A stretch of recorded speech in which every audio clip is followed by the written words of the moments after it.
በኢንተርኔት ዓለም በተለይም በሬዲትና በአይዲ ላይ የሚገኙ ወንጀል ታሪኮች ሰውን የሚያስጡ በጣም አሪፍ እንደሆነ ይታወቃሉ። ዛሬም እስቲ አንድ ከሬዲት ላይ ያገኘሁትን ታሪክ አካፍላችኋለሁ። የሼሪ ፓፒኒ እንቆቅልሽ።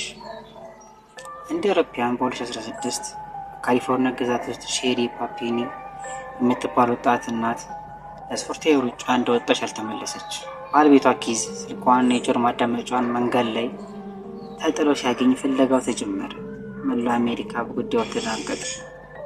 ከ22 ቀናት በኋላ በምስጋና ቀን ፈረንጆቹ ታንክስጊቪንግ የሚሉት ነው፣ ንጋት ላይ ሼሪ በአንድ አውራ ጎዳና ላይ ተገኘች። ሰንሰለት ታስራ ነበር። ሰውነቷ ተቆራርጧል። ፀጉሯ በኃይል ተቆርጧል። እንዲሁም በቀዷ ላይ ብራንድ የጋለብራ ምልክት ተደርጎባታል።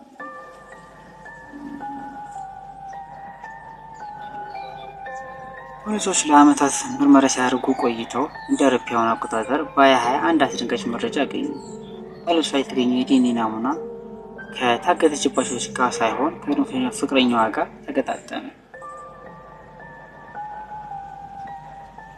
ሴሪ አልተገተችም ነበር? ይልቁንም በራስ ፈቃድ ወደ ቀድሞ ፍቅረኛ ቤት ተደብቃ ነበር?